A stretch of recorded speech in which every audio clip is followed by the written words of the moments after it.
हरे Krishna mummy जी। हरे कृष्णा सभी भक्तों को पंचांग प्रणाम। हरे कृष्णा ममनी माता जी, पंचांग प्रणाम। हरे कृष्णा ऋतुपर्णा माता जी, पंचांग प्रणाम। सभी भक्तों को दंडवत प्रणाम।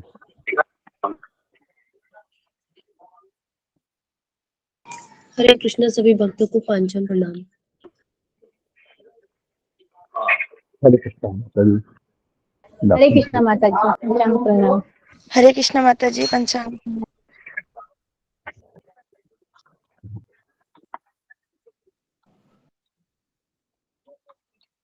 हरे कृष्णा कृष्ण मोहन प्रभु जी है क्या? मैं नरसिंह आरती शुरू करूं? हरे कृष्णा सभी भक्तों को पंचांग प्रणाम। हरे कृष्णा। हरे कृष्ण माता जी। हरे कृष्णा दंडवत प्रणाम। सभी भक्तों को दंडवत प्रणाम। हरे कृष्णा। हरे कृष्णा प्रभु जी, पंचांग प्रणाम। कृष्ण मोहन प्रभु जी मैं कृष्ण मन नरसिंह आरती शुरू करूं? पंचांग।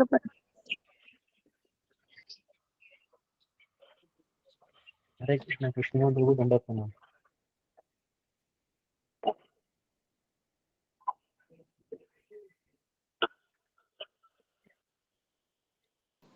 हरे कृष्णा।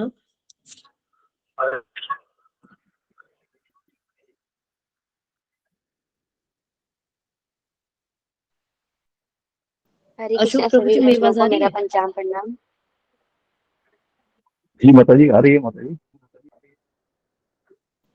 ठीक है, मैं नरसिंह आरती शुरू करती हूँ। जी माता जी।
श्री श्री विघ्न विनाशक श्री श्री लक्ष्मीपति नरसिंह भगवान की जय। भक्त शिरोमणि प्रहलाद महाराज की जय। हरे बहुत कृष्ण। सुंदर गाय माता जी। बहुत सुंदर गाया माता जी, बहुत सुंदर। हरि बोल। हरे कृष्णा हरि बोल। हरे कृष्ण। हरि बोल, हरि बोल माता जी, हरि बोल। हरि बोल। हरि बोल।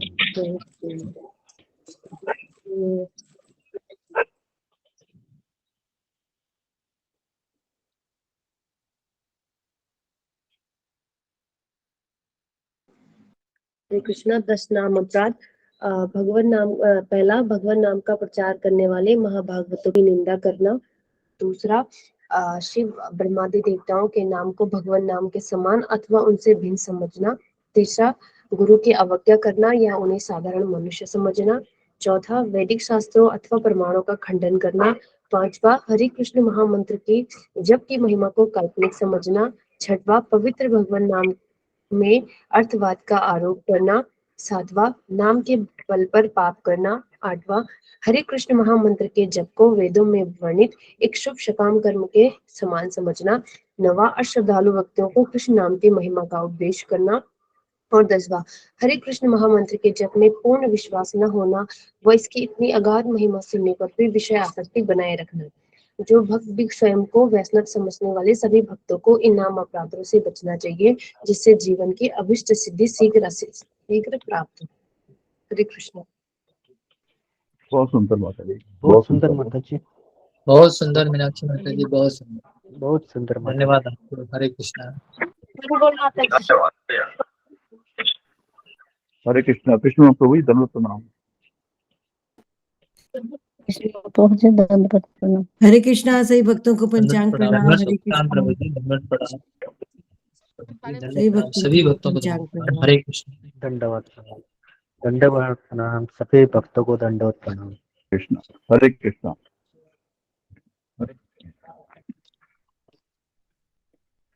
दंडवत प्रणाम सभी भक्तों को। हरे कृष्णा। एक आप लोगों से निवेदन है कि कल टर्न माता जी का है, वो किसी कारण से कल नहीं वो अपनी सेवा दे पा रही हैं। विजय लक्ष्मी राठी माता जी का टर्न है, तो अगर कोई भक्त वॉलंटियर हो जाए कल के लिए तो आज से ही वो तैयारी कर सकते हैं। हरे कृष्ण।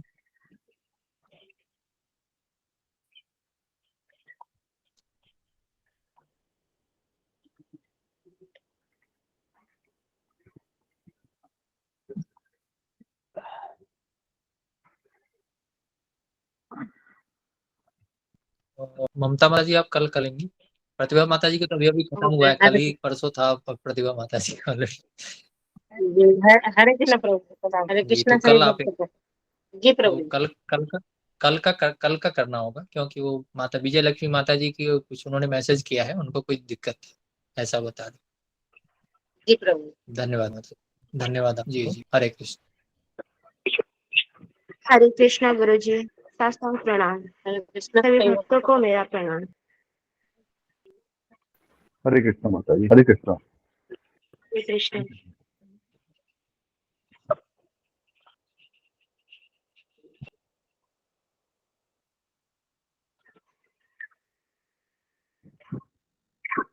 हरे कृष्ण। सभी भक्तों को पंचांग प्रणाम।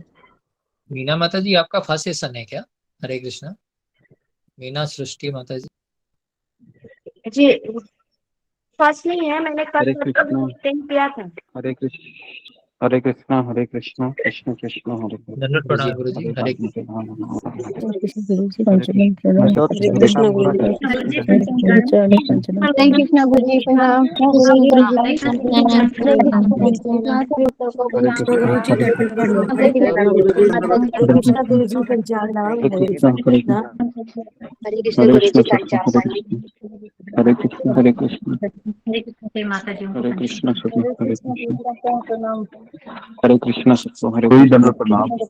हरे कृष्ण हरे सत्य। कृष्ण हरे गुरु जी कृष्ण। पंचांग। हरे कृष्ण सत्य। हरे कृष्ण। हरे कृष्ण सत्य। हरे कृष्ण। हरे कृष्ण। हरे कृष्ण सत्य। हरे कृष्ण। ओम अज्ञानतिमिरन्धस्य ज्ञानाञ्जनशलाकया चक्षुरुन्मीलितं येन तस्मै श्रीगुरुवे नमः।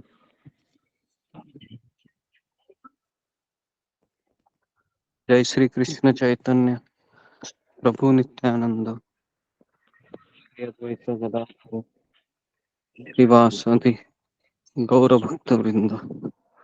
हरे कृष्णा कृष्ण कृष्ण हरे हरे, हरे राम राम राम हरे हरे। हरे कृष्ण हरे कृष्ण जी। हरे कृष्ण, सबका स्वागत है जी। हरे कृष्ण गुरु जी दंडवत प्रणाम। हरे कृष्ण सबको। सभी माताओं को पंचांग प्रणाम। ओके।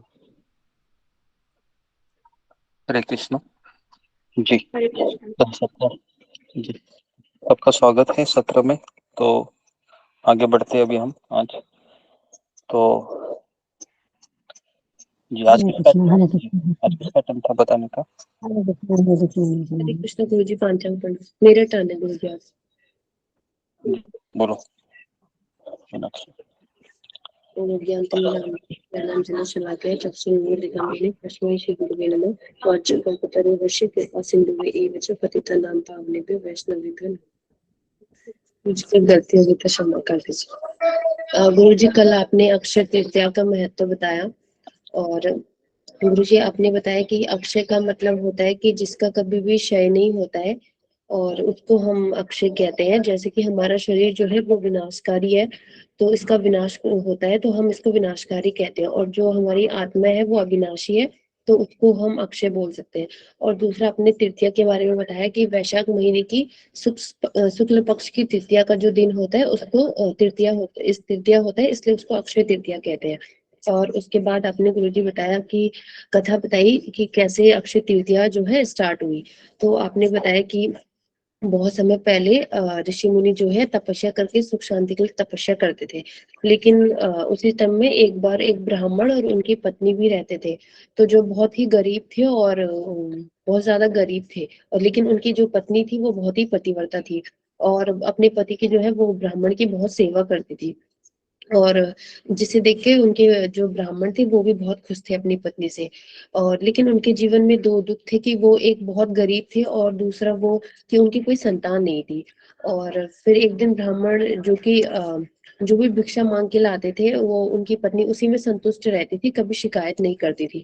लेकिन एक दिन उन्होंने अपनी पति से कहा कि हम इतने गरीब हैं और हमारी कोई संतान भी नहीं है, हम इतना दुख भोग रहे हैं, तो कहीं ये हमारे कुछ पिछले कर्मों का फल तो नहीं है, क्योंकि हम इतना मेहनत करने के बाद भी हम इतने दुखी रहते हैं।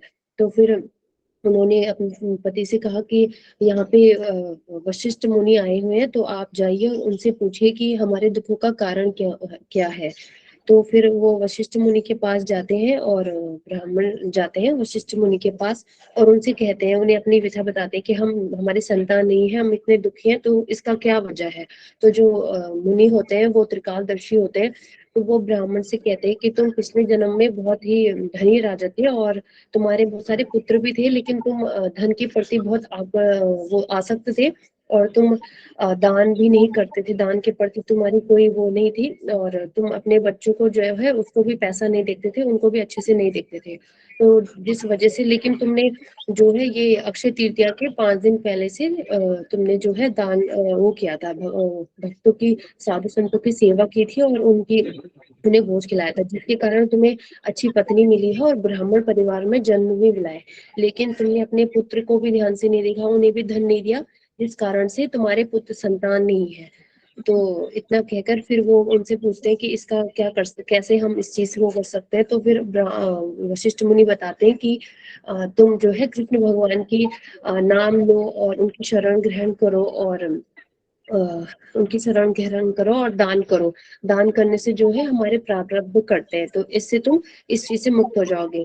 तो इसमें गुरु जी आप लोगों ने आपने बताया कि अक्षय तृतीया का जो है काफी लोग जानते हैं जो भौतिक संसार में रहते हैं, तो वो सब कहते हैं कि आज के दिन का बहुत महत्व होता है, हमें नया कारोबार स्टार्ट करना चाहिए या पैसा कुछ चीज पे खर्च अच्छी चीज पे खर्च करना चाहिए। तो वो सब करते हैं, लेकिन ऐसा करने से हम जो है भौतिक चीजों में और फंसते जाते हैं। तो इसलिए जो है भक्तों को ऐसा कभी नहीं करना चाहिए। उनको अगर कोई कार्य स्टार्ट करना भी है भक्ति के लिए, कुछ चीज के लिए, तो उनको हमेशा जो है कि उसमें निर्देशन में मतलब उनको निर्देशों के साथ वो करना चाहिए, आज्ञा लेकर ही शुरू करना चाहिए। और फिर उसके बाद गुरुजी आपने बताया कि जो भक्तों के लिए आज का दिन महत्व होता है, क्योंकि उनको आज के दिन ज्यादा से ज्यादा माला करनी चाहिए, आध्यात्मिक कार्य करना चाहिए, क्योंकि उसका कभी क्षय नहीं होता और इससे हमारी भक्ति बढ़ती है। और उसके बाद गुरुजी आपने बताया कि आज के दिन का जो महत्व, अक्षय तृतीया के दिन का जो महत्व होता है वो आपने बताया कि सबसे पहले जो है जो जगन्नाथपुरी में जो रथ यात्रा शुरू होती है उसका जो रथ बनना स्टार्ट होता है वो अक्षय तृतीया के दिन से ही स्टार्ट होता है। और फिर उसके बाद दूसरा आपने बताया गुरुजी की वर्मा जी ने जो है सृष्टि का आरंभ करना भी आज के दिन से ही अक्षय तृतीया के दिन से ही शुरू किया होता है। और तीसरा आपने बताया कि बद्रीनाथ में जो दर्शन होते हैं वो भी आज के दिन खुलते हैं। और चौथा गुरुजी आपने बताया कि हरे कृष्णा वृंदावन में गुरुजी, हरे जो कृष्णा ब्रह्मा सभी जी है भक्तों को। उनके श्री चरण दर्शन भी आज ही के दिन दिखते हैं, बाकी साल भर बंद रहते हैं, नहीं दिखते। और फिर आपने पांचवा बताया कि परशुराम जी का जो है अवतरण भी आज ही के दिन होता है, अक्षय तृतीया के दिन होता है। और इसी में गुरुजी आपने परशुराम जी के बारे में बताया कि उनकी माता का नाम रेणुका होता है और उनके पिता का नाम जमदग्नि होता है। इसमें आपने गुरुजी बताया कि एक बार परशुराम जी की माता को इंद्र ने देखा तो वो काफी उन पे मोहित हो गए थे और रेणुका माता ने भी उनको मन में स्मरण किया, तो जिससे उनको उनके पति यानी कि जमदग्नि को पता चला तो उनको अच्छा नहीं लगा और उन्होंने अपने पुत्रों से कहा कि तुम्हारी माता जो है वो पतिव्रता नहीं है तो तुम इनका वध कर दो। तो उनके जो पुत्र थे अन्य पुत्र उन्होंने मना कर दिया, उन्होंने कहा हम नहीं करेंगे। फिर उन्होंने परशुराम जी से कहा कि तुम्हारी माता जो है पतिव्रता नहीं है उसका वध कर दो और तुम्हारे भाइयों ने भी मेरी आज्ञा का पालन नहीं किया उनका भी वध कर दो। तो ये सुनकर परशुराम जी ने अपनी माता का भी वध कर दिया और अपने भाइयों का भी वध कर दिया। तो इसे देखकर जो है उनके पिता जो है जमदग्नि बहुत खुश हुए और उन्होंने कहा कि वर मांगो। तो फिर परशुराम जी ने उनसे वर मांगा कि आप मेरी माता को भी जीवित कर दीजिए और मेरे भाइयों को भी, और उनको याद भी नहीं होना चाहिए कि मैंने उनका वध किया। तो आपने बताया कि ऐसा परशुराम जी जानते थे कि उनको वर मिलेगा तो उन्होंने जानबूझ के ऐसे किया। फिर उसके बाद आपने बताया कि परशुराम जी ने शपथ भी ली थी कि जहां जहां शादी होगी वहां मैं वो नहीं करूंगा, युद्ध नहीं करूंगा। तो दशरथ महाराज जी ने भी इसीलिए जब जब वो आते थे तो अयोध्या में तो वो शादी करते थे, तो इसी के चलते उन्होंने 353 शादियां की थी जिसमें की 3 रानियां मुख्य हैं। इसके बाद गुरुजी आपने बताया कि छठवा आपने इसका बताया कि महत्व बताया कि आज के दिन ही जो है सुदामा जी भी द्वारिका जाने का उन्होंने निर्णय दिया था। और सातवां बताया कि व्यासदेव जी ने भी महाभारत की लिखने की शुरुआत जो है वो अक्षय तृतीया के दिन से ही की थी और गणेश जी ने जो है इसको लिखा था।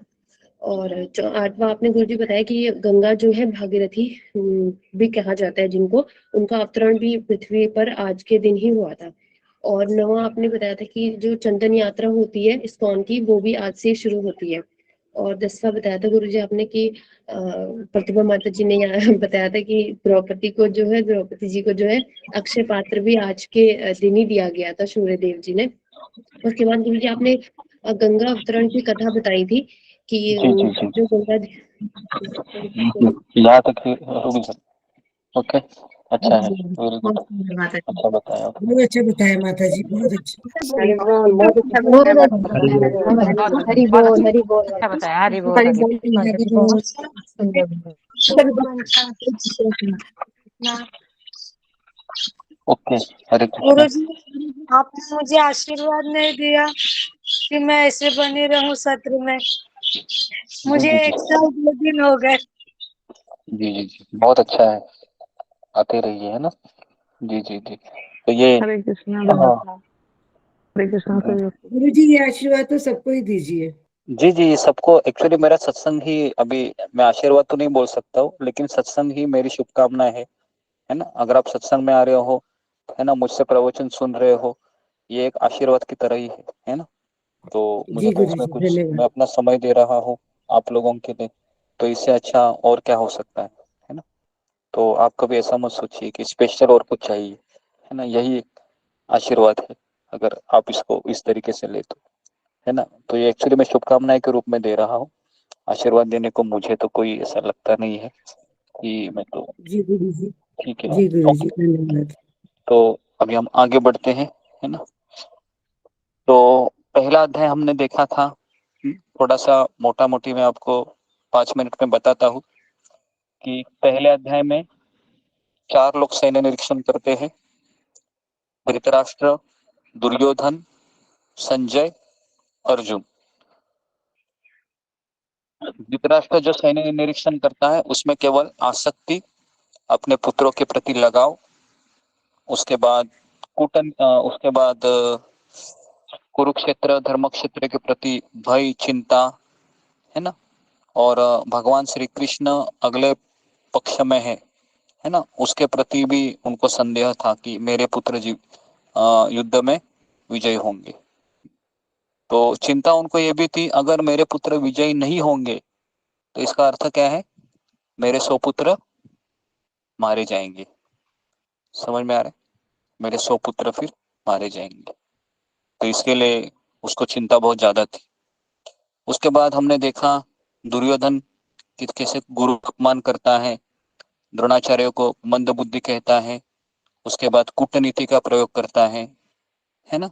उसके बाद फिर वह विकर्ण का नाम लेता है, फिर पांडव और कौरव पक्षों का वर्णन करता है। फिर संजय की तरफ हम देखते हैं कि संजय कहते हैं कि पांडव की विजय की चिन्ह बताता है, किस तरह से पांडव लोग विजय होंगे, है ना। तो कपिध्वज, उसके बाद जो रथ था अग्निदेव ने दिया था, फिर भगवान के जो शंख है दिव्य शंख बताए हैं, उसके बाद भगवान के जो घोड़े थे, है ना, वो भी साधारण नहीं थे। उसके बाद भीष्म पितामह का शंख है ना, उससे भी भीष्म ने कहा कि मैं तुमको विजयी नहीं दे सकता, इत्यादि इत्यादि। उसके बाद अर्जुन कहता है कि हे कृष्ण, मेरा रथ दोनों सैनिकों के बीच ले चलो। अर्जुन जैसे ही सैनिकों को देखता है मन भ्रमित हो जाता है और युद्ध न होने के 4 कारण देता है। पहला कारण देता है कि ये लोग मेरे अपने हैं, मैं इनके सामने युद्ध कैसे करूं कृष्ण, मेरे से नहीं होगा, है ना, दया। दूसरा उदाहरण देखा हमने, दूसरा कारण देखा कि सुख प्राप्ति की इच्छा, है ना, मुझे सुख चाहिए। हाँ, तो ये भी एक दूसरा कारण देता है। तीसरा देता है कारण कि पाप का डर, है ना, कि मुझे नरक जाना पड़ेगा। और चौथा कारण देता है कि मैं कुल धर्म का विनाश का कारण बन जाऊंगा। तो इस तरीके से 4 कारण देने के बाद अर्जुन हताश होकर, शोक संतप्त होकर रथ पर बैठ जाता है। तो ये वहां पर पहला अध्याय खत्म होता है। अभी दूसरे अध्याय में, है ना, अभी मैं आपको दूसरा अध्याय है वो एक स्टोरी की तरह बताना चाहूंगा, है ना, ताकि आप दूसरा अध्याय समझे। कितना होता है हम देखते हैं, और उसके बाद मैं दूसरा अध्याय आपको तत्व ज्ञान के हिसाब से बताऊंगा, सीखने के हिसाब से। कल हमारा लेक्चर उसी के ऊपर होगा। और तीसरा दिन मैं आपको बताऊंगा कि किस तरह से गीता को हम दूसरे अध्याय को याद रख सकते हैं। तो जैसे पहला अध्याय हमने याद रखा था ना, डाउट करके, DOUBT, तो वैसे हमने, है ना, 3-4 ऐसे ही ये जो पूरा आज का जो ये हफ्ता रहेगा ना, दूसरे अध्याय के ऊपर फोकस रहेगा। तो ये दूसरे अध्याय को मैं 3 से 4 तरीके से, है ना, आपको सिखाने का प्रयास करूंगा। ओके, तो इसलिए ये हफ्ता है ना, अभी आप गीता क्लास में रेगुलर रहिए, क्योंकि, है ना, एक ही अध्याय के ऊपर हम अलग अलग तरीके से फोकस कर रहे हैं, है ना। मैं चाहता हूँ कि जो लोग यहाँ पर 80, 90, 100 लोग आते हैं, तो सब के सब लोगों को ये गीता समझ में आई, है ना, एटलीस्ट थेरोटिकली। प्रैक्टिकली तो तभी समझ में आएगी जब हम अपने जीवन में गुरु को स्वीकार करेंगे और उनके मार्गदर्शन के, है ना, नीचे चलेंगे, तब जाके गीता जीवन में उतार पाते हैं। लेकिन एटलीस्ट हम थेरोटिकली तो समझ पाए, है ना। तो अभी हम आगे बढ़ते हैं।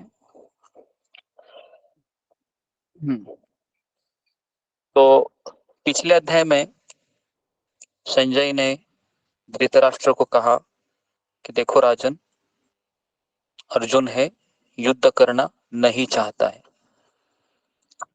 अभी ये जब धृतराष्ट्र सुनता है ना, तो उसको बहुत अच्छा लगता है। धृतराष्ट्र इतना प्रसन्न होता है कि उसको लगता है अभी पांडव लोग राज्य को त्याग करके चले जाएंगे। लेकिन इस अध्याय में, है ना, संजय वर्णन करता है कि कृष्ण है, ये अर्जुन को शिष्य के रूप में स्वीकार करते हैं और निराश अर्जुन को ऐसे मोटिवेशन देते हैं ताकि वह वापस गांडीव धनुष्य अपने हाथ में लेके युद्ध की घोषणा करे, है ना। तो इस तरीके से इस अध्याय का नाम है गीता सार। अगर दूसरा अध्याय भी अगर हम अच्छे से करते हैं ना, तो पूरे 18 अध्याय का सार ये दूसरे अध्याय में है, पूरे 18 अध्याय का, है ना। तो इस अध्याय में कर्म योग, ज्ञान योग, भक्ति योग, इसका वर्णन किया गया है। ठीक है, तो अभी हम पहले श्लोक में जैसे ही कृष्ण अर्जुन को देखते हैं, अर्जुन निराश है, रो रहा है ना, गांडीव धनुष्य उसने रख दिया है ना। और ऐसी अवस्था में कृष्ण जब अर्जुन को देखते हैं तो सबसे पहले कृष्ण अर्जुन को डांट लगाते हैं। क्या डांट लगाते हैं कि कहते हैं कि तुम इस तरीके से मन में तुम्हारे कलमश गंदगी कैसे आई, कैसे तुम्हारे मन में ये अशुद्धियां प्रवेश किए। जो व्यक्ति है ना अनार्य, अनार्य शब्द का अर्थ है जो सभ्य व्यक्ति है। जो सभ्य व्यक्ति होता है वह जीवन के मूल्यों को जानता है। अर्जुन, तुम्हारा इस तरीके से रोना धोना तुमको शोभा नहीं देता है। तो इसलिए है ना, इसलिए अगर तुम इस तरीके से रोते रहोगे तो इससे क्या होगा, तुम उच्च लोकों की प्राप्ति नहीं कर सकोगे और अपयश तुम्हारा माथा छू लेगा। और उसके बाद कहते हैं कि तुम मेरे मित्र हो, तुमको शोभा नहीं देता है, तुम नपुंसक की तरह ऐसे रो रहे हो। नपुंसकता मतलब, कभी कभी एक डायलॉग आपने सुना है ना, तुमने क्या चूड़ियां पहनी हुई है, अरे मर्द बनो जरा, मर्द की तरह जियो, है ना। उसी तरीके से कृष्ण अपने मित्र को कह रहे हैं कि तुम नपुंसक की तरह जी रहे हो, तुम्हें शोभा नहीं देता है। ये हृदय की दुर्बलता को छोड़ दो, खड़े हो, युद्ध करो। देखिए, अक्सर हम जब रोते हैं ना तो हमारे सामने हम एक ही अभिलाषा करते हैं कि कोई तो मेरे पास आए, क्या लेके, क्या लेके आए, रुमाल लेके आए, है ना, और मेरे आंसू पोंछे। ऐसे सबको ऐसा ही लगता है ना, जब मैं रोता हुआ हूँ या मैं रोती हुई हूँ तो कोई तो मेरे जीवन में ऐसा हो जो रुमाल लेके आए, है ना, हैंडकरचीफ, और मेरे आंसू पोंछे, है ना। तो ये हमारा सबसे, है ना, बेवकूफ वाला चीज होता है, क्योंकि अगर हम अज्ञानी है तो वहां पर कोई डांट लगाने वाला ही चाहिए होता है ना। अक्सर हमको लगता है कि कोई, है ना, मेरे आंसू पोंछने वाला कोई तो है। लेकिन ये गलत धारणा है। अरे तुम रो क्यों रहे हो, लेकिन रोने का कोई कारण है क्या? कभी कभी देखो, सब कुछ होता है हमारे घर में, सब कुछ, है ना, पति भी होता है, पत्नी, बच्चे, पैसे भी आते हैं खाते में रेगुलरली, फिर भी हम रोते रहते, है ना। क्यों रोते हैं? रोने का एक कारण है हृदय की दुर्बलता। मेरा हृदय बहुत दुर्बल है ना, बराबर है। तो इसके लिए हमको, ये हृदय दुर्बलता का मूल कारण क्या है कि हम अपने आप को क्या समझते हैं, शरीर समझते हैं। तो यहां से हमारी दुर्बलता शुरू होती है। इतना सब सुनने के बाद, है ना, क्या क्या कहा कृष्ण ने अर्जुन को? कृष्ण ने कहा अर्जुन को कि इस तरीके से तुम्हें शोभा नहीं देता है, तुमने धनुष्य को नीचे रखा है ना, और तुम रो रहे हो, ये तुमको शोभा नहीं देता है। हाँ, तो इसलिए क्या करो, तुम खड़े हो, युद्ध करो।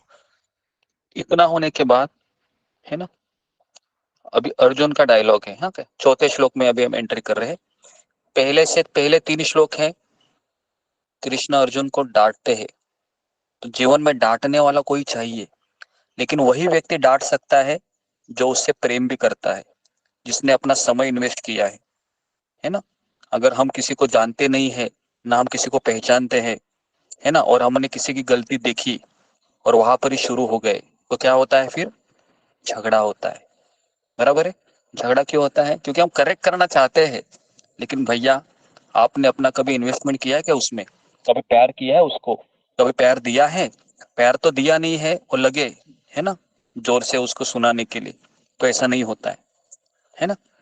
तो कृष्ण अर्जुन के मित्र थे और कृष्ण अर्जुन के ऊपर बहुत प्रेम करते थे, तो इसके लिए डांटने का अधिकार उसी को है जो उससे प्रेम करता है ना। नहीं तो हम उसको डांटने का नहीं, फिर है ना, छोड़ देने का, ठीक है भाई, है ना। और अगर वो सामने से आता है आपके पास, है ना, तो तब आप उसको डांट लगा सकते हो। लेकिन अगर आपका उससे कोई प्रेम नहीं है ना, आपका कोई ऐसा रिलेशन है उसके साथ मैत्री का, है ना, आजकल तो देखा है ना, बच्चों को भी डांट लगाने से उनको भी गुस्सा आता है, पता है ना। हाँ, बच्चों को डांटने से भी गुस्सा आता है, क्यों? क्योंकि बच्चे बोलते हैं मेरी माँ तो मुझसे कभी प्रेम करती नहीं है, हमेशा सुनाती रहती है। हाँ, कभी उसको, है ना, कभी उसको कुछ तो करना भी चाहिए ना, लाड़ प्यार भी करना चाहिए, तब जाके जब माँ डांटती है ना तो बच्चा कुछ बोलता नहीं है। तो आजकल सब ऐसे ही हो रहा है ना। तो ये पहला लेसन है कि हमें डांटने का अधिकार तभी है जब हम उससे लगाव रखते हैं या उससे प्रेम करते हैं। ओके, तो यहाँ पर 3 श्लोकों में, चौथे श्लोक में अभी हम आते हैं। चौथे श्लोक में फिर अर्जुन कहता है कि हे कृष्ण, अभी अभी आपने कहा वो सब मैं मानता हूँ, मैंने चूड़ी नहीं पहनी है ना, आप मुझे नपुंसक बोल रहे हो, ठीक है, बोल लो आप मुझे, आप मेरे मित्र हो, मुझे बुरा नहीं लगा कृष्ण। लेकिन मुझे बताओ, मेरे सामने द्रोणाचार्य है, ये कौन है? मेरे गुरु है। मेरे सामने भीष्म पितामह है, ये कौन है? ये मेरे दादाजी है। केवल दादाजी नहीं है, मैं इनके शरीर पे पल खेल कूद कर बड़ा हुआ हूँ, मेरा इनके प्रति बहुत लगाव है। तो इसलिए अभी अर्जुन कृष्ण को कहता है, अगर कृष्ण, हे वासुदेव, आपके सामने अगर आपके दादाजी उग्रसेन होते और अगर आपके गुरु सांदीपनि मुनि होते तो क्या आप उनके ऊपर बाण चलाते थे? ऐसा कौन बोलते हैं? अर्जुन बोलते हैं, है ना। अर्जुन बोलते हैं। हाँ, अर्जुन का ये आर्गुमेंट है ना। हम भी ऐसे ही बोलते हैं ना, कभी कभी हमारे ऊपर आता है तो, तुम मेरे साथ होते जगह होते तो क्या करते थे, है ना, बोलना तो तुमको भी आसान है। तो अर्जुन ने भी ऐसे ही कहा कृष्ण को, अरे कृष्ण, है ना, आप मुझे नपुंसक बोल रहे हो, ठीक है भाई, बोल लो, लेकिन मेरी जगह तुम होते तुम क्या करते थे? इस तरीके से बोल रहा है। मित्र है ना, मित्र बोल सकता है ऐसे, है ना। लेकिन कृष्ण कुछ बोलते हैं क्या? कृष्ण कुछ नहीं बोलते, कृष्ण सुनते रहते हैं। है ना, कृष्ण सुनते रहते हैं। उसके बाद छठे श्लोक में कहते हैं कि उनको जीतना या उनके द्वारा जीते जाना, है ना, मैं उनके ऊपर हावी हूं या वो मुझे पराजित करे, ये मैं अभी भूल रहा हूँ। मुझे पता ही नहीं चल रहा है कृष्ण कि मेरे लिए क्या अभी अच्छा है क्या बुरा है ना। तो इसके लिए अभी मैं धर्म पालन करने में, है ना, मेरा मति है वह भ्रमित हो रहा है। तो अभी अर्जुन है, ये कृष्ण के सामने कहता है, हे कृष्ण, आप मेरे गुरु है अभी, कार्पण्य दोषो उपहत स्वभाव, पुरुषामि त्वां धर्म सम्मूढ़ चेता, यच्छ्रेयस्नानिश्चितं ब्रूहि तन्मे, शिष्यस्तेहं शाधि मा त्वां प्रपन्नम। तो अर्जुन कहता है, हे कृष्ण, अभी आप मेरे गुरु हैं, मैं आपका शिष्य हूँ, है ना। अभी आप मुझे क्या कीजिए, मार्गदर्शन कीजिए। तो ये भगवत गीता का टर्निंग पॉइंट है, गीता का दूसरे अध्याय का 7वां श्लोक। ये श्लोक हर एक को याद करना चाहिए, हर एक को, क्योंकि ये गीता का टर्निंग पॉइंट है, गीता यहाँ से शुरू होती है। तो अभी तक अर्जुन बोल रहा था, कृष्ण सुन रहे थे, लेकिन अभी कृष्ण बोलेंगे, अर्जुन सुनेगा, ठीक है। इसके लिए दूसरा सीख यहाँ पर मिलता है, अगर हम, है ना, अगर हमको किसी को मार्गदर्शन देना है तो पहले क्या करना चाहिए? उनसे सुनना चाहिए, उनकी प्रॉब्लम सुननी चाहिए, है ना? बराबर है। हमारा क्या है प्रॉब्लम? हम प्रॉब्लम सुनते नहीं है और सॉल्यूशन देने में माहिर होते हैं ना। तुरंत अरे आजा बेटा, क्या चाहिए, ठोक देते हैं सीधा। फिर अरे बेचारा वो आया क्यों है, क्या वो बोलना चाह रहा है ना? सुनो तो पहले सही, है ना? तो ये दूसरा लेसन है। तो इसके लिए, है ना, तभी व्यक्ति हमारे जीवन में आता है मार्गदर्शन लेने के लिए, जब हम उसकी सुनते हैं, है ना? तो खास करके घर में जो पति पत्नी होते हैं ना, तो हमेशा पति जब आता है ऑफिस से थका हारा, तो पत्नी क्या करती है? सुबह से शाम तक जो जो उसके साथ हुआ है, उसको कोई चाहिए रहता है सुनने वाला, कोई उसको मिलता नहीं है। फिर जब पति को देखती है तो उसको कहते हैं बैठो अभी सुनो, है ना? और पति बोलता है अरे भाई जल्दी जल्दी खत्म करो, है ना? तो इस तरीके से स्त्री का एक काम होता है कि उसको सुनाने वाला कोई चाहिए होता है ना? ये एक स्त्री का हैबिट है। उसको अपने मन की बातें करने के लिए कोई चाहिए, है ना? अगर कोई नहीं मिलता है फिर वो अड़ोस पड़ोस को ढूंढ ढूंढ लेती है, कोई तो उसकी सुने। तो ये एक स्त्री का हैबिट होता है ना?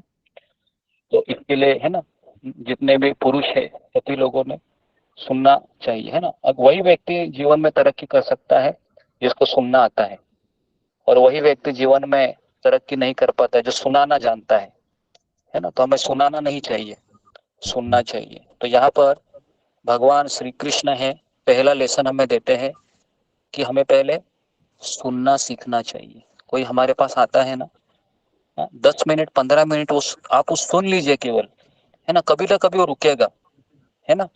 और जब रुकेगा ना तो वही बोलेगा अभी बताइए मैं क्या करूं।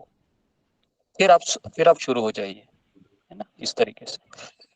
तो अभी यहाँ पर अर्जुन है, ये कृष्ण को गुरु के रूप में स्वीकार करता है, और वो कहता भी है कि मैं अपनी कृपण दुर्बलता के कारण शोकग्रस्त हो गया, मैं अपने कर्तव्य से भ्रमित हो गया, मैं आपका शिष्य हूँ, आपका शरणागत जीव हूँ, मुझे आदेश दो। इतना बोलने के बाद, है ना, इतना बोलने के बाद कृष्ण कहते हैं, कृष्ण कुछ कहते नहीं है, कृष्ण केवल स्माइल करते, हंसते हैं।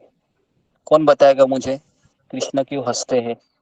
जी, इसके पीछे भी कारण है। कृष्ण क्यों हंसते हैं, है ना? अरे बेचारा रो रहा है अर्जुन और कृष्ण हंस रहे हैं, ये क्या हो गया? कुछ तो रहेगा ना, क्यों हंस रहे कृष्ण? जी, गौरी राठौर, क्यों कृष्ण हंस रहे? क्योंकि वो जानते हैं होगा तो वही जो मैं चाहता हूँ। नहीं नहीं, ये उसका कारण नहीं है। ओके, रूबी कुमारी। हरे कृष्ण गुरु जी आप दोस्त तब शिष्य बनने जा रहे थे। हाँ, इसके लिए हंसते। अभी दोस्त था, मित्र था, है ना, यारी दोस्ती थी हमारी। अभी क्या हो रहा है, ये शिष्य हो रहा है, तो हंसी आ गई कृष्ण को। अरे बाप रे, ये तो मेरा लंगोटी यार था, हाँ, अभी मेरा शिष्य बन गया। तो उसके लिए हंसी आ गई कृष्ण को, है ना? तो इसको आप नोट कीजिए, क्योंकि ये 10वें श्लोक में आता है, देखिए, है ना? ऋषिकेश थोड़ा सा हंसे क्योंकि उनका मित्र गुड़ाकेश शिष्य बनने जा रहा था, है ना? तो एक चीज यहाँ पर हमको समझ में आती है कि जीवन में, हमारे हर एक के जीवन में कभी ना कभी ऐसी अवस्था जरूर आई होगी जब आप निराश हुए होंगे, आपको कोई सोच नहीं रहा होगा, आपके परिवार वाले भी उसका उत्तर नहीं जानते हैं, और ना ऐसा कौन है जिसको मैं मेरे हृदय की भड़ास जो बहुत, है ना, अंदर से अंदर ही मुझे जला रही है, मैं उसको किसी न किसी के सामने में बताऊं और मुझे वह सॉल्यूशन दे। ऐसा हर एक व्यक्ति के जीवन में ये आता ही है। कितने लोगों के जीवन में ऐसा हुआ है अभी तक कि एक समय आप इतने निराश थे और आप उत्तर चाह रहे थे, है ना, और आप भ्रमित हो गए थे, समझ नहीं आ रहा था मैं क्या करूं क्या नहीं करूं, है ना? और तब कुछ सूझ नहीं रहा था और आपने यूट्यूब का चैनल निकाला होगा और आपने अमोघ लीला प्रभु या कोई इस्कॉन का वीडियो आपने देखा होगा, है ना। तो ऐसा होता है, बराबर है, ऐसा होता है, क्योंकि है ना, ऐसा होता है। तो इसके लिए बहुत सारे भक्त ऐसे रहेंगे, है ना, आपके जीवन में, जो एक टर्निंग पॉइंट बना होगा। और यहाँ पर आने का भी, है ना, जो लोग यहाँ पर टिके हुए हैं, बराबर है, मैं दावे के साथ कहता हूँ कि उनको उनके प्रश्नों के उत्तर यहाँ पर मिल रहे हैं, इसलिए वो यहाँ पर, है ना, वो चाहते हैं कि मेरा समय यहाँ पर यूटिलाइज हो रहा है और मुझे जिसके प्रश्न में मैं खोज रहा था, खोज रही थी, वो मुझे यहाँ पर मिल रहा है ना। तो इसके लिए भी व्यक्ति भगवत गीता को, है ना, अपने जीवन में क्लासेस सुनना बहुत जरूरी है। गीता की रोज सुनना चाहिए, रोज रोज रोज रोज, है ना। सुनने की भूख इतनी होनी चाहिए ना कि बिना सुने हमें सोना भी नहीं चाहिए। 1 घंटा तो कम से कम हमको सुनना ही चाहिए, है ना। अगर मेरा लाइव क्लास छूट जाता हो तो रात को आप 1 घंटा सुनिए, उसके बाद सोइए। ओके, तो इतना सब होने के बाद, है ना, धृतराष्ट्र बहुत खुश हुआ था ये सोचकर कि अर्जुन अभी युद्ध नहीं करेगा। अभी यहाँ पर संजय कहता है धृतराष्ट्र को, हे राजन, अभी संजय कहता है, हे राजन, कृष्ण अभी अर्जुन को उपदेश देने वाले हैं। और जैसे ही धृतराष्ट्र सुनता है तो धृतराष्ट्र कहता है, ये वासुदेव भी ना हमारा बना बनाया मेरा काम है, इसने खत्म कर देगा लगता है। ये वासुदेव ही सारी, है ना, सारी फसाद की जड़ है। कौन बोला ऐसे? धृतराष्ट्र। हाँ, है ना, धृतराष्ट्र बोला कि वासुदेव ही सारी जड़। अच्छा खासा युद्ध छोड़ के जा रहा था, मेरे पुत्र को राज्य मिलने वाला था, है ना, बराबर है। तो इस तरीके से अभी 11वें श्लोक में हम जाते हैं। तो गुरु की आवश्यकता क्यों है? तो तात्पर्य में प्रभुपाद लिखते हैं, हमारे जीवन के 4 समस्याएं हैं, जन्म, मृत्यु, बुढ़ापा और बीमारी। ये 4 हमारी समस्याएं हैं। देखो, हम जन्म कहाँ लेंगे पता नहीं है, मेरा मृत्यु कहाँ होगा ये भी पता नहीं है, मैं बूढ़ा हो रहा हूँ, हाँ बूढ़ा हो रहा हूँ मैं, मुझे बीमारी हो रही है, बीमारी भी हो रही है ना। लेकिन इसका कारण क्या है, किसको पूछूं मैं?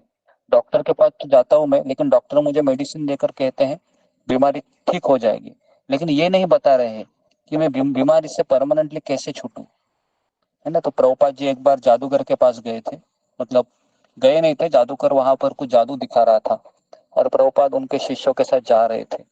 प्रभुपाद थोड़े से रुके और वहां पर जादूगर, है ना, जादू दिखा रहा था, अलग अलग तरकीब दिख रहा था, है ना।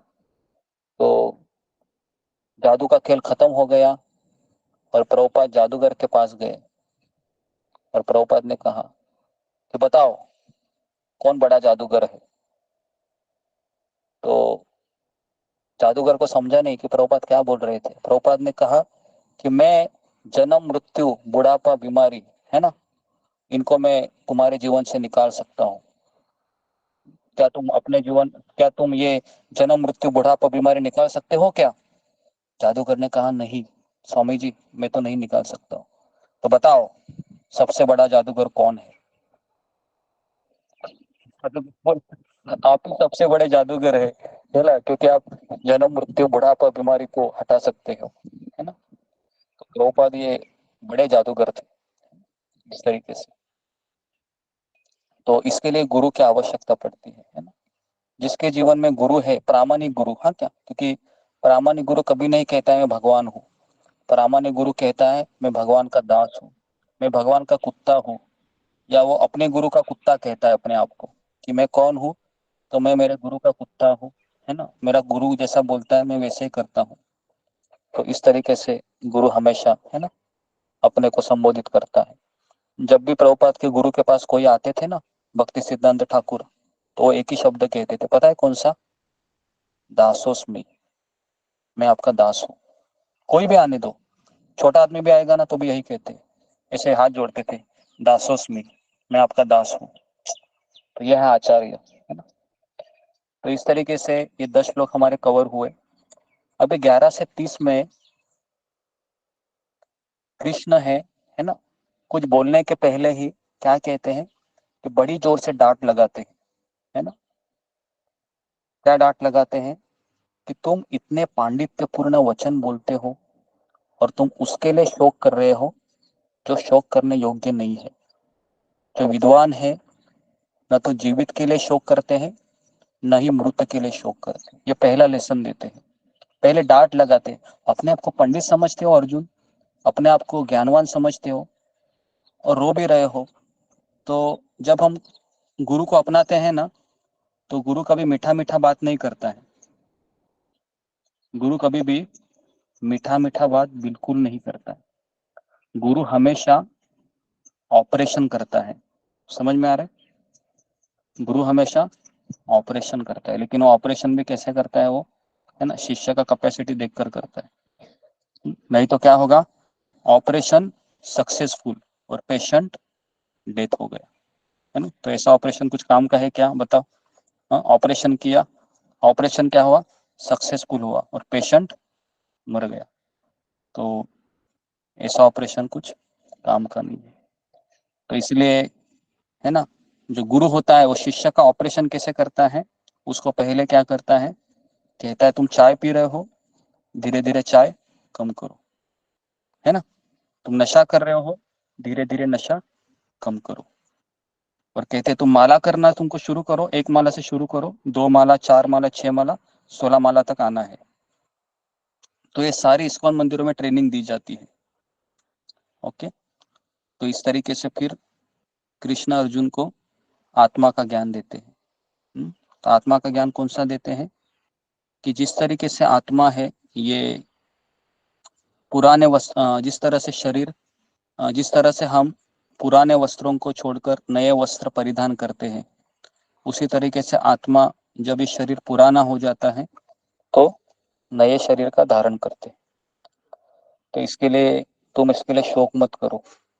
तो कहना चाह रहे थे कि तुम्हारे पिताजी है, या सॉरी तुम्हारे दादाजी है भीष्म पितामह, तुम्हारे गुरु है द्रोणाचार्य, ये दोनों भी कौन है, आत्मा है, शरीर नहीं है। शरीर तो नश्वर है।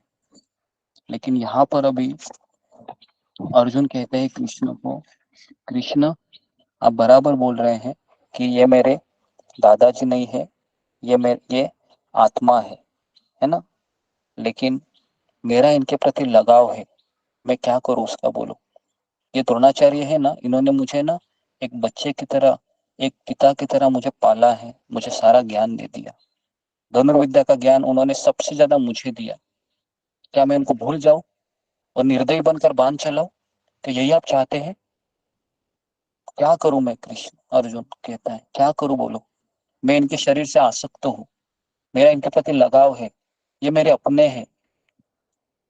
कृष्ण क्या कहते हैं, कृष्ण कहते हैं इसको सहन करो, तुमको सहन करना होगा। ये लगाव,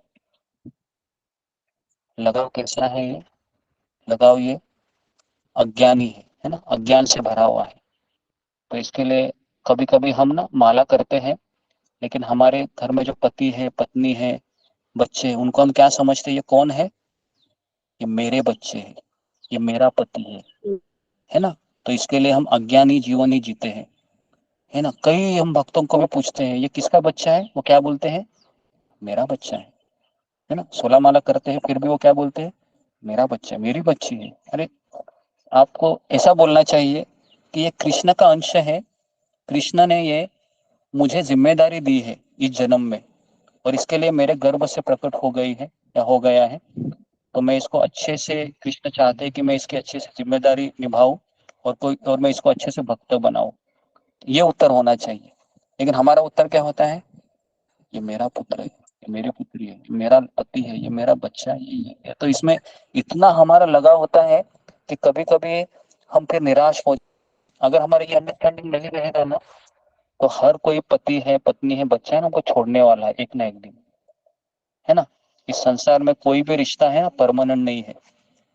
और अगर ये अंडरस्टैंडिंग नहीं रहेगी ना, तो उस समय बहुत दुख लगेगा हमको, बहुत दुख लगेगा। इतना दुख लगेगा ना, पागल भी हो सकते हो, है ना। ट्रू स्टोरी बताता हूँ मैं आपको, है ना। ये मैं जहाँ पर रह रहा था, है ना, आज से बचपन की बात है ये। तो वहां पर एक गुजराती फैमिली में रहता था। दोनों हस्बैंड वाइफ थे और उनकी एक बच्ची थी, 4th स्टैंडर्ड में थी। लेकिन दुर्भाग्यवश उसको कैंसर हो गया। तो दोनों पति पत्नी ने सारा इलाज किया, सारा, बहुत गरीब भी थे वो, फिर भी उन्होंने इलाज कराया। लेकिन विधाता की पता नहीं क्या इच्छा थी, वो बच्ची है वो अपने प्राण छोड़ देती है। जैसे वो बच्ची प्राण छोड़ती है तो माता पिता को बहुत सदमा हो जाता है।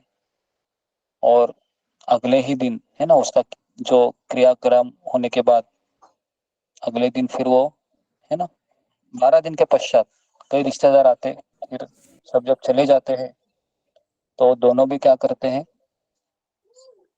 दोनों भी सुसाइड करते हैं, है ना। ताला बंद, जब दुर्गंध आती है तो पुलिस आकर वो ताला खोल देती है। कारण क्या था? कारण बहुत आसक्ति थी, बहुत अटैचमेंट था अपने पुत्र के प्रति, वो सदमा। वो ये इसके लिए गीता पढ़नी क्यों जरूरी है?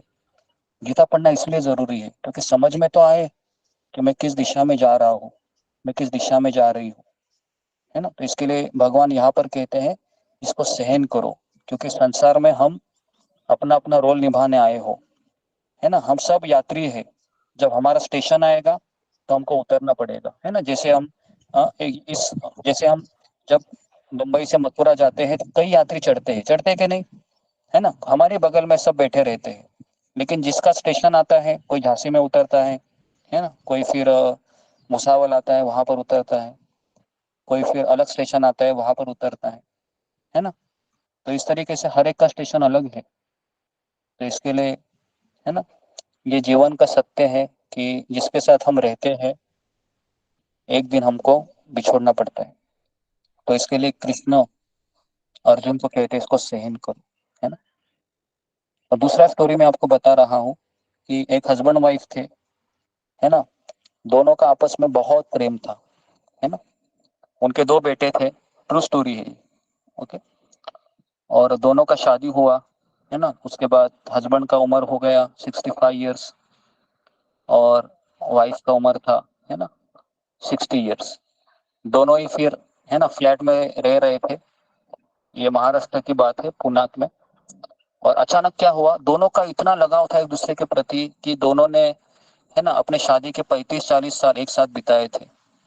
अपने सुख दुख है आपस में बांटे थे। दोनों का कभी झगड़ा नहीं हो रहा था, दोनों बहुत सामंजस्य से एक दूसरे के साथ रह रही थी, है ना। लेकिन अचानक क्या हुआ कि पति को शाम के समय में हार्ट अटैक आ गया।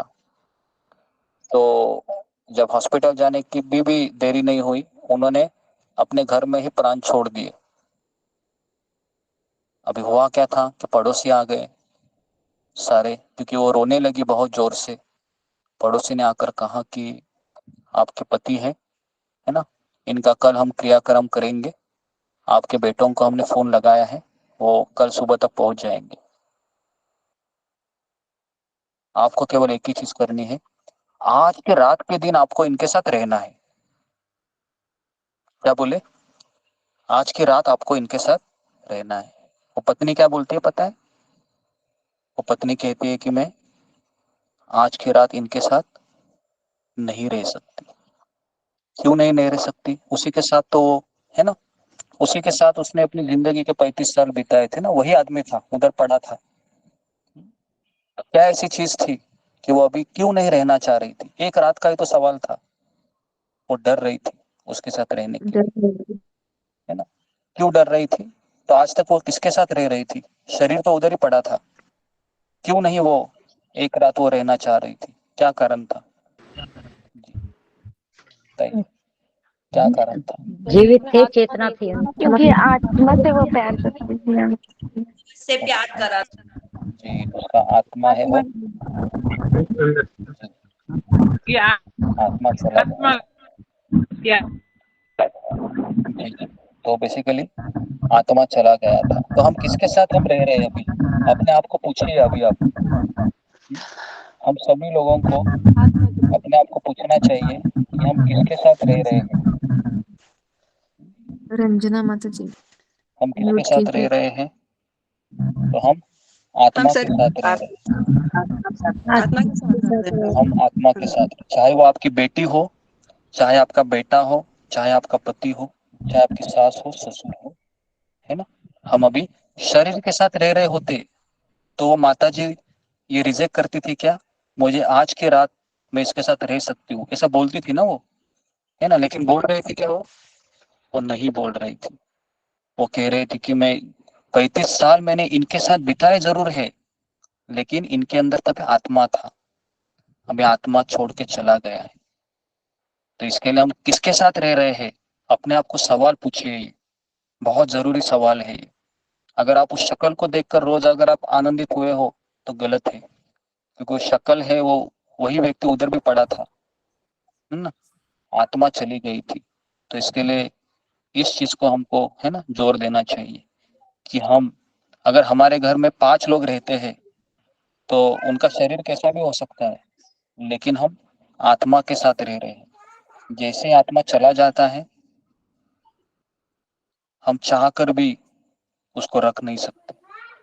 ओके, तो यही चीज है ना। मैं केवल एक स्टोरी के माध्यम से बताया, यही चीज है कृष्ण अर्जुन को बताना चाह रहे थे। इतना बोलने के बाद कृष्ण अर्जुन को कहते हैं, देखो अर्जुन, आत्मा को पानी से भिगोया नहीं जा सकता, वायु से सुखाया नहीं जा सकता, हवा से ना अग्नि में जलाया जा सकता है, ना कोई शस्त्र से इसके टुकड़े किए जा सकते हैं। इसलिए जो व्यक्ति सोचता है कि मैंने इसको मार डाला है वो अज्ञानी है। इस संसार में कोई किसी को मार नहीं सकता, क्योंकि आत्मा को किसी शस्त्र के द्वारा काटा नहीं जा सकता। भगवान कहते हैं कि आत्मा का साइज क्या है, कौन बताएगा मुझे कि आत्मा का साइज क्या है, कितना छोटा है आत्मा। 1.5 इंच। Ashok sir, 1.5 inch. एक मिनट एक मिनट, बाल के अग्रभाग के 10,000 सेकंड। अच्छे 10,000 भाग भाग के के अग्रभाग दर्शन। के 10,000 के एक भाग। हाँ, एक आप बाल है ना, अपना बाल है, अपने बाल को आप तोड़िए, है ना। एक बाल को तोड़िए और उसके अग्र भाग है ना, नोकीला भाग रहता है। देखो मुझे लगता है कि, है ना, सबके बाल अभी गिरते हैं कलयुग में, है ना, क्योंकि टेंशन लेके घूमते रहते हैं, तो 2-4 बाल तो जरूर गिरे होंगे, है ना, हाँ, जमीन के ऊपर, है ना। उसमें से एक निकाल लीजिए और उसका जो नोकीला भाग रहता है ना उसको काट लीजिए, है ना। मुझे लगता है शायद शायद ही कटेगा वो, है ना। तो उसके 10,000 अगर हम टुकड़े करेंगे ना, तो उसमें से छोटा सा जो टुकड़ा रहेगा उतना आत्मा का साइज है ना। तो ये आत्मा दिव्य है, इस संसार की वो जड़ वस्तु नहीं है। तो इतना सब बताने के बाद 15 मिनट है, इतना सब बताने के बाद भगवान कहते हैं अर्जुन को, देखो अर्जुन, युद्ध करो, क्योंकि तुम अगर सोच रहे हो कि तुम भीष्म पितामह को मारोगे तो ये तुम्हारा अज्ञान है। तुम सोचोगे कि तुम द्रोणाचार्य को मारोगे तो ये भी अज्ञान है, क्योंकि ये आत्मा है, ये अमर है, क्योंकि आत्मा कभी मरती नहीं है। तो इसके लिए तुम निश्चिंत रहो, तुम अपना कर्तव्य करो, उठो अर्जुन, युद्ध करो। यहाँ पर 30 श्लोक खत्म होते हैं। ओके, अभी 31वें श्लोक में, है ना, वापस अर्जुन पूछता है कि ठीक है आपने ये ज्ञान तो दे दिया, लेकिन मुझे क्या मिलेगा युद्ध करके। कृष्ण कहते हैं कि अगर तुम युद्ध करोगे और तुम विजयी होंगे तो तुम्हें क्या मिलेगा, हस्तिनापुर मिलेगा, हस्तिनापुर का सिंहासन मिलेगा। और अगर तुम मान लो हार गए, तुम्हारी पराजय हो गई, तुमने शरीर छोड़ दिया, तो तुम्हें क्या मिलेगा, क्या मिलेगा, क्या मिलेगा, स्वर्ग मिलेगा। क्या मिलेगा, अपयश मिलेगा। अपयश मिलेगा। अपयश नहीं अपयश मिलेगा, मिलेगा। नहीं अपयश नहीं मिलेगा। अगर हार गए तो क्या होगा, स्वर्ग मिलेगा, क्या मिलेगा, स्वर्ग मिलेगा, स्वर्ग मिलेगा। समझ में आ रहा है जी। अगर जीतोगे तो क्या मिलेगा, राज्य मिलेगा। राज्य मिल जाएगा। और अगर हारोगे तो क्या मिलेगा, स्वर्ग मिलेगा। तो अभी आप बोलोगे अरे इसके तो दोनों हाथ में लड्डू है, बराबर है, दोनों हाथ में लड्डू है क्या, नहीं, एक अगर जीतेगा तो राज मिलेगा, एक हाथ में भी लड्डू है, और दूसरे हाथ में अगर हारेगा तो भी स्वर्ग में। क्यों स्वर्ग मिलेगा? क्योंकि वो अपना कर्तव्य निभाते निभाते मरा है। समझ में आ रहा है आपको? कर्तव्य निभाते निभाते मरा है। तो इसके लिए इसको कहते हैं सकाम कर्म, सकाम कर्म योग। सकाम कर्म मतलब अपने कर्तव्य को निभाते हुए अगर हम, है ना, मरते हैं तो स्वर्ग मिलता है, और अगर हम जीते हैं तो हमको इस संसार में भी सुख मिलता है। लेकिन इससे भी व्यक्ति दुखी ही रहता है, क्योंकि इतना सब करके भी व्यक्ति कहाँ जाएगा? स्वर्गलोक जाएगा। स्वर्गलोक में दुख है क्या? दुख है स्वर्गलोक में? वापस आना पड़ेगा। नहीं, दुख है। स्वर्गलोक से नहीं, स्वर्गलोक में भी दुख है, पता है ना? स्वर्गलोक में साप जल्दी जल्दी मिलते हैं। स्वर्गलोक में साप है ना, जल्दी जल्दी मिलते हैं। हाँ, सुना है कि नहीं आपने? तुरंत ऋषि मुनि गुस्सा हो गए, साप दे दिया, है ना, असुर बन जाओ, तुरंत राक्षस बन जाते, है ना। तो इसके लिए अगर आपको पता होगा, अर्जुन को भी शाप दिया था। किसने शाप दिया था अर्जुन को? कौन बताएगा मुझे? स्वर्गलोक उर्वशी। उर्वशी ने दिया था। उर्वशी ने दिया था। हो जाने जी के जी साथ। जी, उर्वशी। Very good. हाँ, सब लोग अच्छा अच्छा बोल रहे हैं।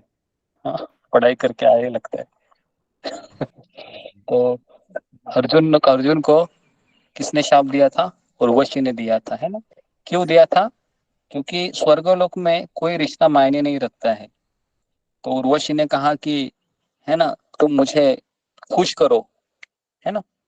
तो अर्जुन ने कहा कि आप तो मेरी माता हो, है ना। तो उसको गुस्सा आ गया, उसने कहा कि तुम क्या हो जाओ? नपुंसक या युनक, है ना, युनक हो जाओ, युनक बोलते हैं उसको, है ना। तो एक साल वो कौन थे? नला पता है ना? विराट अज्ञातवास में। हाँ तो गृहनला बने थे। हाँ, तो इसके लिए ये स्वर्गलोक में जाके भी फायदा है क्या? है ना, स्वर्गलोक में भी कुछ फायदा नहीं है, वहां पर भी शाप मिलते हैं। तो इसके लिए अर्जुन कहता है कि मुझे स्वर्गलोक नहीं जाना है, मुझे ऐसा कोई मार्ग बताओ कृष्ण, कि मुझे वापस आना ही ना पड़े, कि सब दुखालय है, ये बहुत दुख होते हैं। निष्कर्म का अभ्यास करो, है ना। निष्काम कर्म मतलब आवाज आपकी आवाज कट आवाज रही है। आवाज कट रही है आपकी।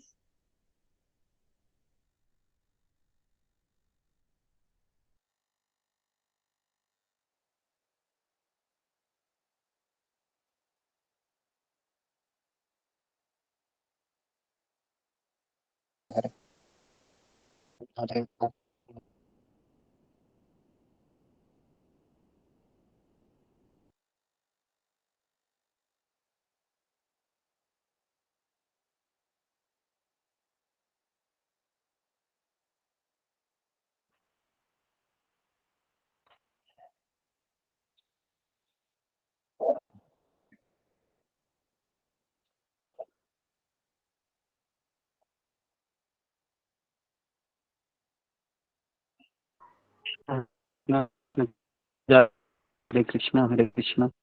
अभी भी नहीं है। हरे ऑफ कर देता हूँ ताकि आवाज सुनाई दे। ओके, आप थोड़ा सा नेटवर्क के अभी 3 डंडे ही दिख रहे हैं मुझे, नेटवर्क का अचानक। तो इसको करके देखता हूँ मैं, ठीक है। ओके, हरे कृष्णा। तो अभी आवाज आ रही है? हरे कृष्णा कृष्ण कृष्ण हरे हरे, जी गुरु जी। आ रही है, ठीक है जी जी। तो अभी देखिए 38 श्लोक में हम है, क्योंकि भगवान अर्जुन को कहते हैं कि अगर तुम युद्ध नहीं करोगे तो सारे लोग तुम्हें कहेंगे अर्जुन डरपोक था, अर्जुन पलायन किया, सारी दुनिया तुम्हारे ऊपर थूकेगी, तुम्हारी निंदा करेगी, और तुम क्षत्रिय हो अर्जुन। जब तुमको पता चलेगा ना कि लोग मेरी निंदा कर रहे हैं, तो उससे तुम्हारा तो उससे तुमको बहुत है ना पीड़ा होगी, क्योंकि जिसको सम्मान मिलता है ना उसके लिए अपमान ये मृत्यु से भी भयंकर होता है। तो भगवान अर्जुन को समझाते हैं, लेकिन अर्जुन कहता है कि ठीक है मैं कर्तव्य को निभाऊंगा, लेकिन कृष्ण कह रहे हैं कि इससे भी हायर चीज मैं तुमको देना चाहता हूँ कि अगर तुम निष्काम कर्म करोगे, है ना, चाहे सुख हो दुख हो, मान मिले अपमान मिले, फायदा हो नुकसान हो, लेकिन अपना कर्तव्य के लिए युद्ध करो। इससे क्या होगा, इससे तुम मुक्ति के मार्ग पर चलोगे। तो इस संसार में हमारे दुख का सबसे बड़ा कारण क्या है? अपेक्षा। अपेक्षा ही सबसे बड़ा दुख का कारण है। पति पत्नी से अपेक्षा करता है, पत्नी पति से अपेक्षा करती है, बच्चा माता पिता से अपेक्षा करता है, माता पिता बच्चों से अपेक्षा करते हैं, रिश्तेदारी में भी ऐसे ही होता है। तो इसलिए जहां पर अपेक्षा है वहां पर निराशा, टेंशन, डिप्रेशन, एंजाइटी, है ना, तनाव, ये सब पाया जाता है। तो इसलिए अर्जुन को कृष्ण कह रहे हैं कर्मण्यवादी का रस्ते माँ फलेषु कदाचन माँ कर्म फल हेतुर्भूमा माते संगस्तु कर्मणि।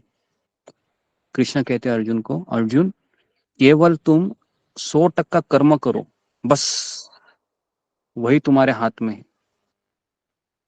फल की चिंता मत करो क्योंकि फल देने वाला मैं हूं। और तीसरा कहते हैं कि ये भी मत समझो कि अगर तुमको सर्टिफिकेट मिलता भी है या तुम्हारी अपेक्षा पूरी भी हो जाती है तो भी ये मत समझो कि तुम्हारे कारण हुआ, क्योंकि फल का कारण भी कौन है? कृष्ण कहते हैं भगवान कृष्ण। है। ठीक है। तो अभी कृष्ण अर्जुन को कहते हैं कृष्ण अगर तुमको लगता है कि फल देने वाला भी मैं नहीं हूं, फल का कारण भी मैं नहीं हूं, तो छोड़ो ना, ऐसे बैठ जाता हूं, कुछ करूंगा ही नहीं। लेकिन कृष्ण कहते हैं कि आलसी मत बनो, अपना कर्तव्य को निभाओ। ये अगर श्लोक किसी को समझ में आया ना, गीता का ये सबसे बढ़िया श्लोक है। कर्मण्यवादी का रस्ते माँ फलेषु कदाचन माँ कर्म फल हेतुर्भूमा माते संगस्तु कर्म। अगर ये समझ में आया ना, मैं 100% अपना जान लगा दूंगा, मैं अपनी जान लगा दूंगी, लेकिन अपेक्षा नहीं करूंगा। अपेक्षा मेरी पूरी हुई बहुत ही अच्छा है, नहीं भी पूरी हुई तो मैं समझूंगा कि कृष्ण का कोई और प्रयोजन है। अगर ये वर्ष हमको समझ में आया ना तो कभी हम डिप्रेशन में नहीं जाएंगे। डिप्रेशन का मेन ही कारण है हम सोचते हैं कि मैंने कुछ किया, कुछ मिलना चाहिए, है ना, मैंने आज खाना बनाया इतना सुंदर, है ना, तो पति से तारीफ होनी चाहिए। तारीफ नहीं होगी तो फिर क्या होगा, मैं बर्तन, है ना, फिर बर्तन की शोर शराबा ज्यादा होता है ना, क्योंकि हर स्त्री चाहती है कि अगर मैं खाना बनाती हूँ तो कोई मुझे तारीफ करे, एटलीस्ट तारीफ ना करे लेकिन नाम भी मत रखो, है ना। ऐसा कितने लोगों को लगता है लेडीज को कि खाना बनाने के बाद तारीफ ना करो लेकिन नाम भी मत रखो, इतना मेहनत से मैं बनाता हूँ या बनाती हूँ, है ना। तुम है कि ऐसे ही बोल देते हो कि कुछ बनाया नहीं अच्छे से और मेरा 1 घंटे का 1.5 घंटे का मेहनत, है ना, असफल हो जाता है। तो ये हम सुनना ही नहीं चाहते और इसके लिए भी घर में झगड़े होते हैं, है ना, जब हम एप्रिशिएशन नहीं करते हैं, किसी के काम की सराहना नहीं करते। कभी कभी सराहना करना, है ना, और सराहना करते हुए स्तुति करना, तो ये भी एक कभी कभी हम उसकी भी अपेक्षा करते हैं और इसके लिए भी झगड़े होते हैं। पता है क्या, एक कोर्ट में गए, है ना, पति पत्नी गए कोर्ट कचहरी में गए और जज ने कहा कि तुम दोनों है एक दूसरे से डाइवोर्स लेना चाहते हो। तो पति को पूछा क्या कारण है बताओ डाइवोर्स लेने का। तो पति कहता है कि मैं जब भी बाथरूम में जाता हूं ना तो ये हमेशा टूथपेस्ट का ढक्कन है ना ये जमीन पे गिरा कर रख देती है। 1 साल हो गया इसको समझाते समझाते, है ना, अभी मैं तंग आ गया हूं इससे, तो इसके लिए मुझे डाइवोर्स चाहिए। ऐसा कौन बोलता है? पति बोलता है ना। तो जज ने कहा दो टूथपेस्ट ले लो ना, है ना, 2 टूथपेस्ट ले लो, काम खत्म हो जाएगा।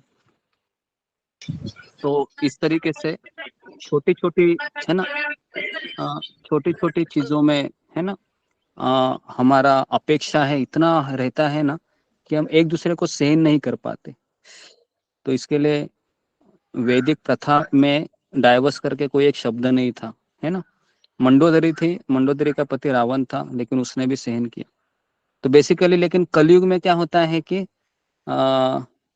इतना मोरालिटी गिर गया है कि ये सारी चीजें अभी ऊपर आ रही हैं। इतना सब होने के बाद, है ना, निष्काम कर्मयोग का बताने के बाद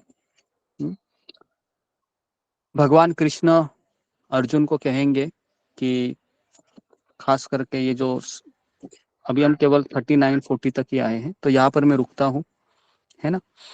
तो आज हमने चर्चा किया कि, है ना, खास करके दूसरे अध्याय में अर्जुन कृष्ण को गुरु के रूप में स्वीकार करते हैं, और फिर हम आत्मा के बारे में बताते बताते बताते हम 38 तक आए हैं। कल हम 38 से 53 तक कवर करेंगे, है ना। और उसके बाद हम आपको, है ना, प्रश्न उत्तर देंगे। प्रश्न उत्तर से हम इस अध्याय को समझेंगे, और चौथे पांचवें दिन हम, है ना, फ्राइडे या सैटरडे हम इसको कैसे ध्यान में रखना इस अध्याय को, ये आपको बताएंगे। तो आज हमने क्या पढ़ा था, कोई मुझे बताएगा पूरे तरीके से, विस्तार से? जी, फिंगर को रेस कीजिए जरा, कौन मुझे बता सकता है अच्छे से, है ना, जिसने पूरा अच्छे से लिखना है। जी, ओके, मंजू सिंह बोलो।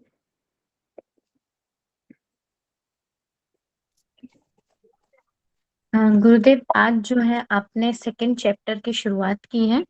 चैप्टर का नाम है गीता सार, जिसमें जो अर्जुन है वो कृष्ण को गुरु के रूप में स्वीकार करते हैं। यहाँ श्री कृष्ण कर्म योग, ज्ञान योग और भक्ति योग का वर्णन करेंगे। सबसे जो पहले है, आप बताते हैं कि जो गुरु है वो सिर्फ मीठी बातें नहीं करते हैं, गुरु डांटते हैं।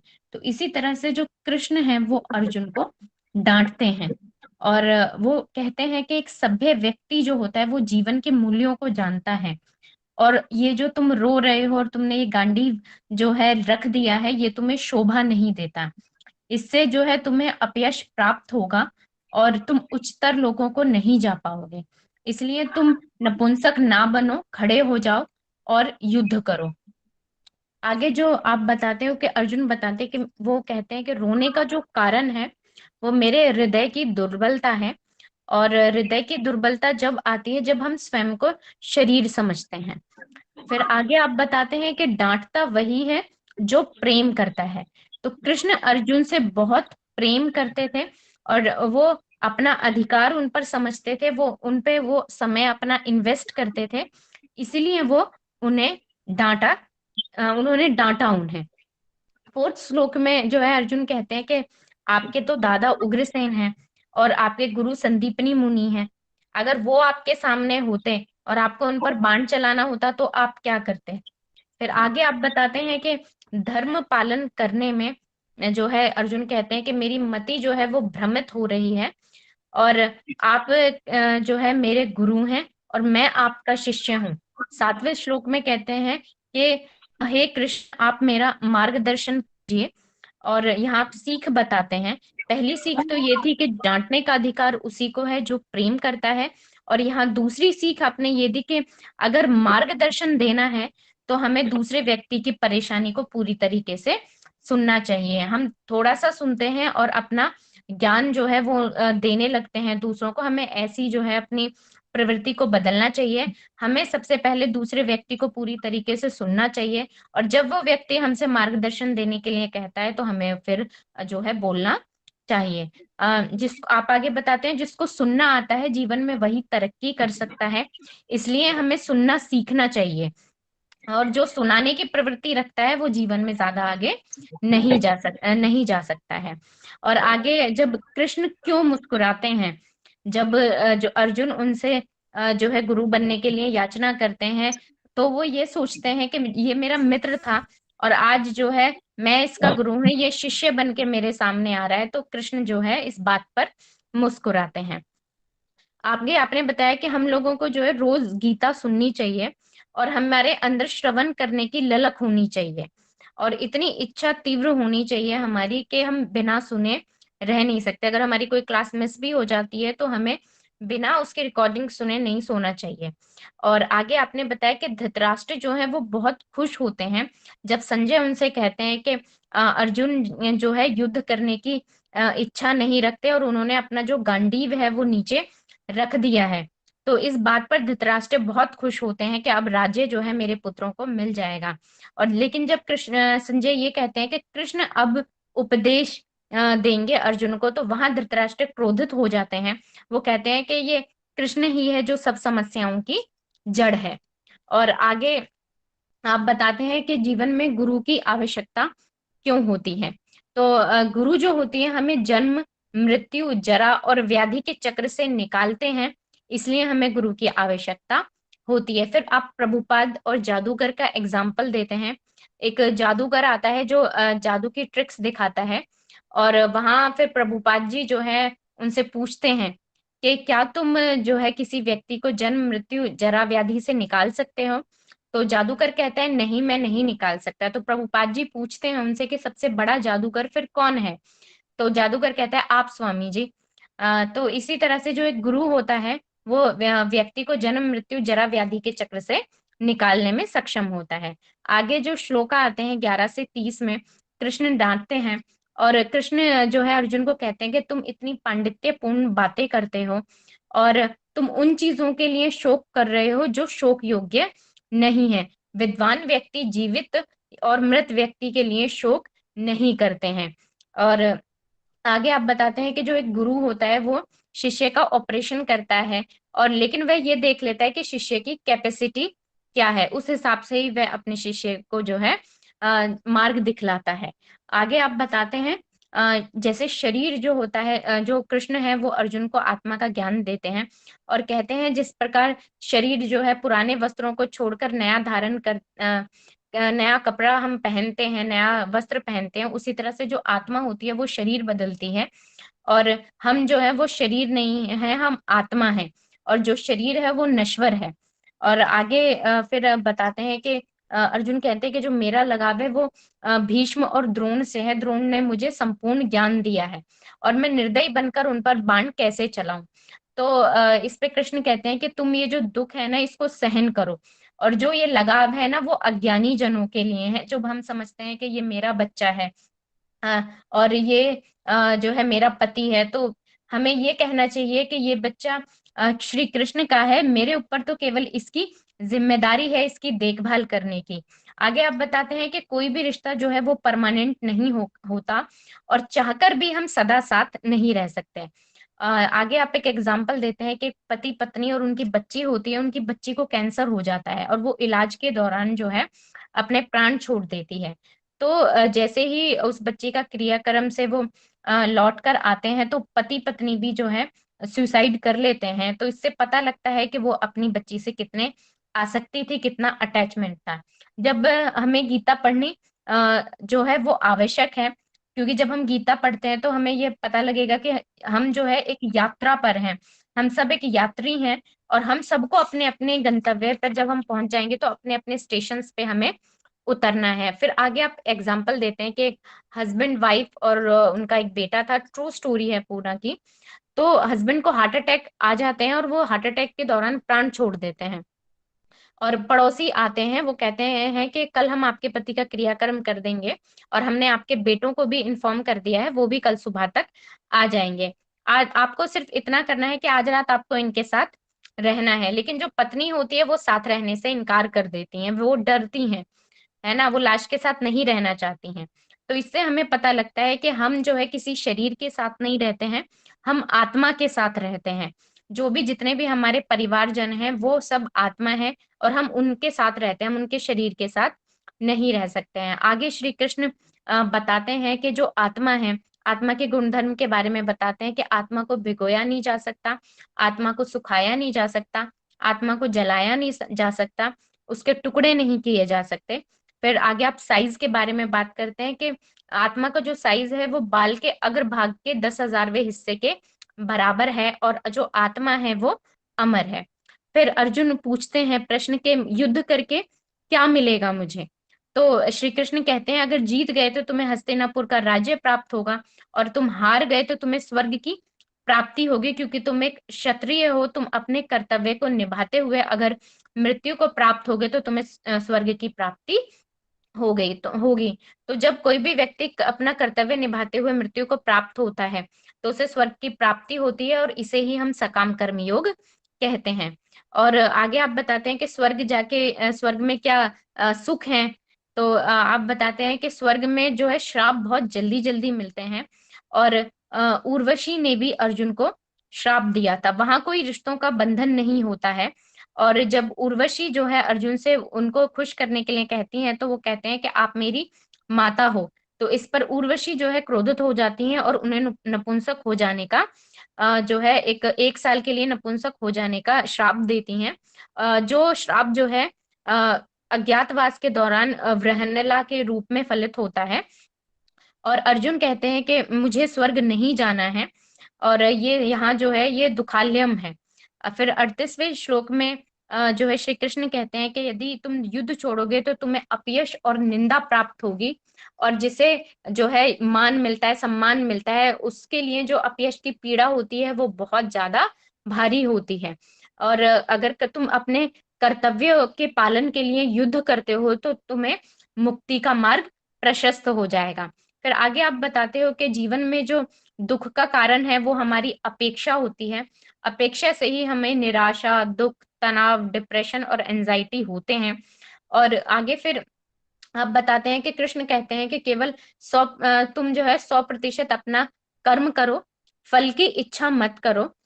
अगर तुम्हें कोई सर्टिफिकेट मिलता है और तुम्हें कोई फल मिलता है, कोई तुम्हारी इच्छा पूरी होती है, तो उसका कारण जो है वो मैं हूं, यानी कि वो उसका कारण भगवान है, उसका कारण हम नहीं है। फल देने वाला मैं हूं, ऐसा भगवान कहते हैं। आलसी मत बनो, अपना कर्तव्य निभाओ। अपना कर्तव्य निभाओ, ऐसा भगवान कहते हैं।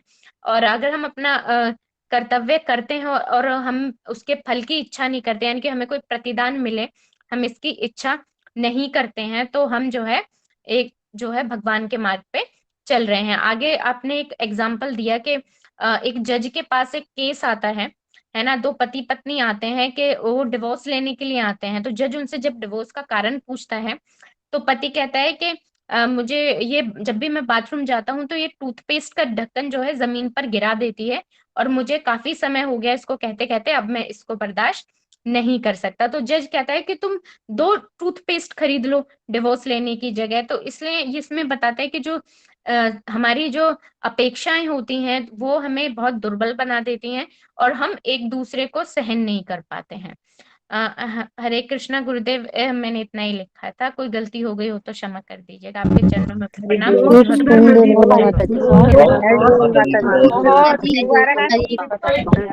हरी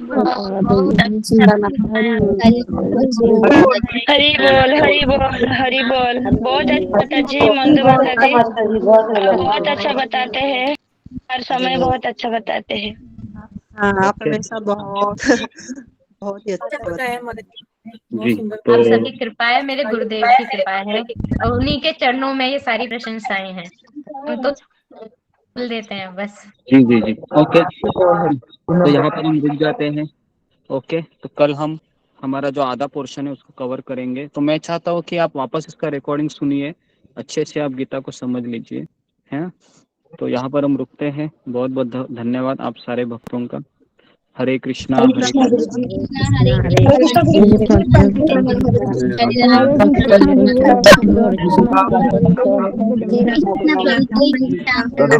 हरे कृष्णा गुरु जी, पंचांग प्रणाम, सही भक्तों को पंचांग प्रणाम, पंचांग प्रणाम, सही पंचांग प्रणाम। हरे कृष्ण